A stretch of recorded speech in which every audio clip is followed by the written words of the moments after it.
नमस्कार दोस्तों, स्वागत है आपका हमारे YouTube चैनल बायोगुरु पर।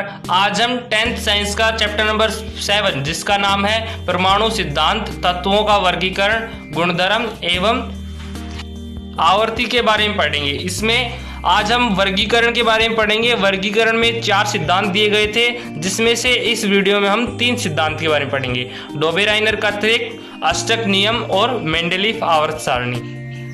इसमें पहला है डोबेराइनर। डोबेराइनर एक वैज्ञानिक थे। इन्होंने सन 1829 में एक सिद्धांत दिया गया था तत्वों के वर्गीकरण के आधार पर। इन्होंने तत्वों के तीन तत्वों के समूह बनाए। तीन तत्वों के समूह बनाए जिन्हें क्या कहते हैं? डोबेराइनर का त्रिक कहते हैं। ये जो डोबेराइनर का त्रिक था, जिसमें 3 तत्व थे, इनके सभी के रासायनिक और भौतिक गुण समान थे। यानी डोबेराइनर ने ऐसे तत्वों को एक समूह में व्यवस्थित किया, 3 तत्वों के समूह में व्यवस्थित किया जिसके भौतिक और रासायनिक गुण समान हो। उन्हें डोबेराइनर का त्रिक कहा। इस समूह में, ये जो 3 तत्वों का समूह था, इसमें जो पहले तत्व का परमाणु भार था उसका प्लस करें अगर हम तीसरे तत्व के परमाणु भार का, और उसका अगर औसत निकालें तो मध्य वाले तत्व के औसत भार के बराबर आएगा।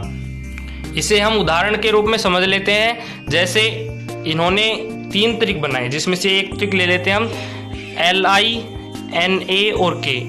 इनका एक त्रिक था ये डोबेराइनर का त्रिक। इन तीनों का जो भौतिक और रासायनिक गुण हैं वो समान है, यानी इनके जो गुणधर्म हैं वो बिल्कुल समान है। अब इसका जो परमाणु भार है, हमने क्या कहा था, जो पहले तत्व का परमाणु भार है, जैसे Li का परमाणु भार कितना होता है? 7। तो पहले तत्व का परमाणु भार और तीसरे तत्व का परमाणु भार, तीसरे तत्व का परमाणु भार है 39। इन दोनों का अगर हम औसत निकालें, औसत कैसे निकालते हैं? कुल योग बटे कुल संख्या। तो इनमें कुल योग कितना हो गया? 7 + 39, और कुल संख्या कितनी हो गई? 2 हैं। इनका औसत निकाल रहे हैं तो 2, यानी इसका औसत कितना निकल गया? 46/2, यानी 23 निकल गया। और अगर हम Na का परमाणु भार देखें तो उसका भी 23 होता है। यानी डोबेराइनर के त्रिक के अनुसार क्या था कि जो पहले तत्व का परमाणु भार है और तीसरे तत्व का परमाणु भार है, अगर हम उसका औसत निकालें तो मध्य वाले तत्व के परमाणु भार के लगभग बराबर होगा। इसी तरह इन्होंने 2 त्रिक और दिए, Ca, Sr और Ba। ये तीनों थे। इन तीनों का जो गुणधर्म थे, भौतिक और रासायनिक गुण, वो समान थे। एक और दिया था Cl, Br और आयोडीन। अगर हम इनके परमाणु भार की बात करें तो इसमें 40, 88 और 137, और इसमें 35.5, 80 और 127। ये केवल याद करने के लिए हैं, ये रटने के लिए हैं। आपको याद रखना है कि ये जो परमाणु होता है, इसका परमाणु भार ये होता है, ये आपको याद रखना है। अगर इसमें हम डोबेराइनर का त्रिक का यूज करें तो इसमें कैसे हो सकता है? इन दोनों का औसत कितना होगा? 40, 127, 137/2, यानी 177/2, 88.5। हमने पहले कहा था कि अगर जो पहला परमाणु है और उसका तीसरा परमाणु है, उसका परमाणु भार का अगर हम औसत निकालते हैं तो मध्य वाले तत्व के लगभग बराबर होता है। यानी यहाँ पर लगभग बराबर है और यहाँ पर एकदम फिक्स है, यानी लगभग बराबर होता है। या तो बराबर हो सकता है या फिर थोड़ा बहुत ऊपर नीचे हो सकता है। और तीसरा त्रिक इन्होंने दिया था Cl, Br और I। तत्वों के वर्गीकरण का अगला नियम है अष्टक नियम। इस नियम को जॉन अलेक्जेंडर न्यूलैंड ने प्रतिपादित किया था 1865 में। इस नियम के अनुसार यदि हम तत्वों को उनके परमाणु भार के अनुसार बढ़ते क्रम में व्यवस्थित करें, जैसे lithium, beryllium, boron, carbon, nitrogen, oxygen, fluorine. अब ये 7 तत्व हो गए। इन्होंने बताया कि जिस प्रकार संगीत के 7 स्वर के बाद जो 8वां स्वर होता है वो पहले स्वर के समान होता है, उसी प्रकार अगर हम तत्वों को उनके परमाणु भार के बढ़ते हुए क्रम में रखें और देखें कि 8वां जो तत्व है वो पहले तत्व के बराबर होगा। यानी 7 तत्व ये हो गए, lithium, beryllium, boron, carbon, nitrogen, oxygen, fluorine, sodium, magnesium, aluminium, silicon, phosphorus, sulphur, chlorine. ये 7 हो गई। अब अगला जो 8वां तत्व है वो पहले के बराबर होगा, पोटेशियम, कैल्शियम।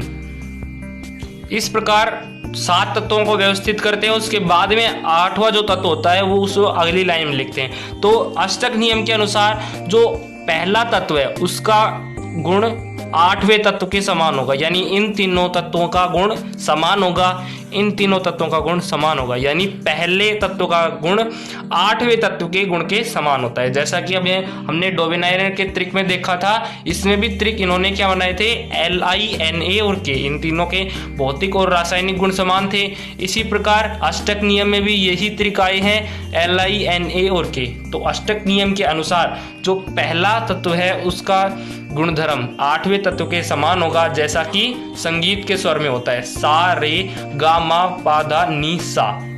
यानी जो 8वां तत्व है सा वो पहले तत्व के पहले स्वर के समान है, जैसे सा और सा। इसी प्रकार यहाँ पर भी जो पहला तत्व है उसका गुणधर्म 8वें तत्व के समान होगा, और उसका भी 8 जो पहला तत्व है इस अगर हम पहले तत्व मान ले तो इसका भी जो 8वां तत्व है उसका बराबर होगा। इसी प्रकार जो बेरियम है इसका अगर हम 8वां तत्व देखें तो ये तो 6 हो गए, और ये 7वां और ये 8वां, यानी बेरियम का जो 8वां तत्व मैग्नीशियम है उन दोनों के गुणधर्म समान होंगे। इस अष्टक नियम को जॉन अलेक्जेंडर न्यूलैंड ने प्रतिपादित किया था, इसलिए इसे न्यूलैंड अष्टक नियम भी कहते हैं। तत्वों के गुणधर्म का वर्गीकरण के लिए अगला नियम है मेंडेलीव आवर्त सारणी। मेंडेलीव आवर्त सारणी के अनुसार तत्वों के गुणधर्म उनके परमाणु भार के आवर्ती फलन होते हैं, यानी इन्होंने भी वैसा ही बताया था जैसा डोबेराइनर और अष्टक ने या न्यूलैंड ने बताया था, उसी तरीके से मेंडेलीव ने भी बताया था कि अगर हम तत्वों के परमाणु भार को उनके बढ़ते हुए क्रम में लिखें तो तत्वों के गुणधर्म समान होंगे या उनकी आवर्ती होगी, यानी उनका आवर्ती फलन होगा। तो ये याद आपको रखनी है कि मेंडेलीव आवर्त सारणी का आधार क्या है। कई बार ये प्रश्न पूछ लिया जाता है, मेंडेलीव आवर्त सारणी का आधार क्या है, तो उसमें आपको लिखना है तत्वों के गुणधर्म, तत्वों के परमाणु भार उनके आवर्ती फलन होते हैं। तत्वों के गुणधर्म परमाणु भार के आवर्ती फलन होते हैं, यानी एक निश्चित परमाणु भार के बाद तत्वों के गुणधर्म की आवर्ती होगी, जैसा कि अष्टक नियम में हो रहा था।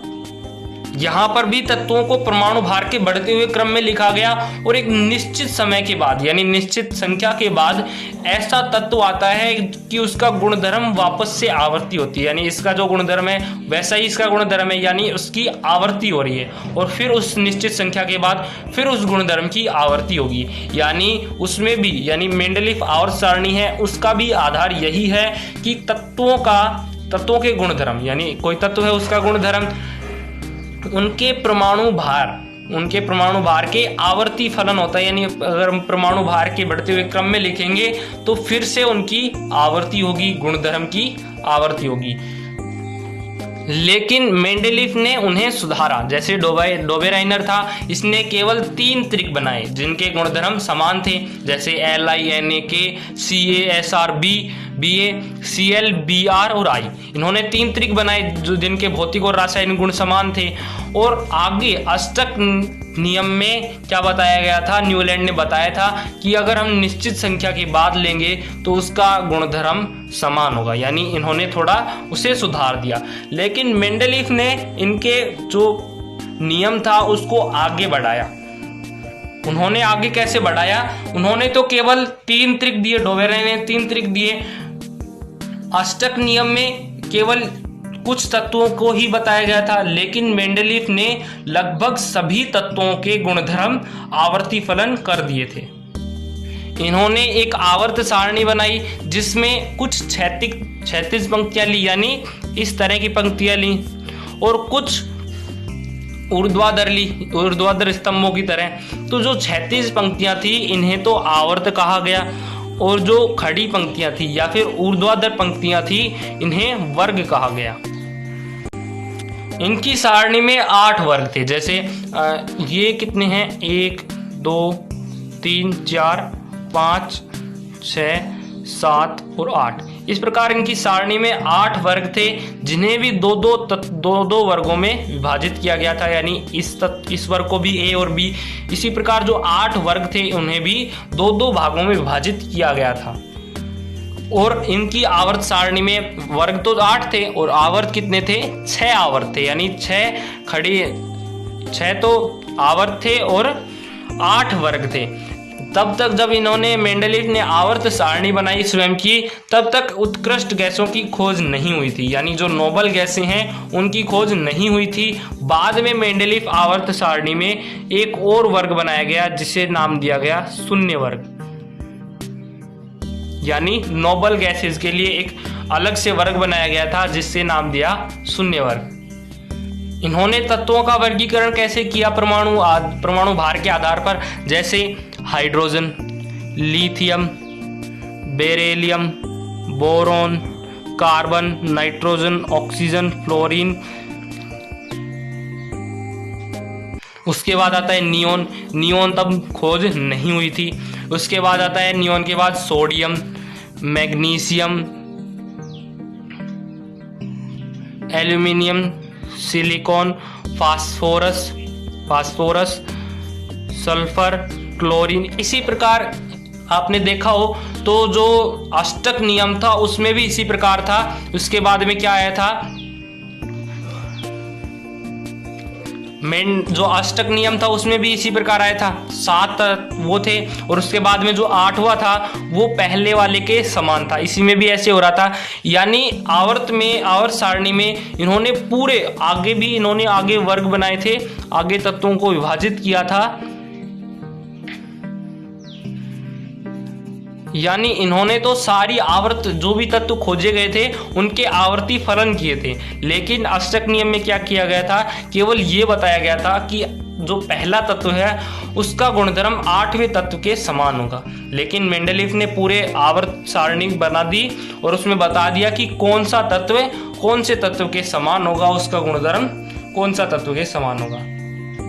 इस प्रकार मेंडलीफ ने अष्टक नियम को आगे बढ़ाया और स्वयं का एक आधार बनाया, जिसे आधार क्या कहते हैं? तत्वों के गुणधर्म उनके आवर्ती फलन होते हैं, यानी जो तत्वों के गुणधर्म है, जैसे इसका तत्वों का गुणधर्म परमाणु भार, जैसे परमाणु भार के बढ़ते हुए क्रम में लिख रहे हैं, तत्वों के गुणधर्म परमाणु भार के आवर्ती फलन होते हैं।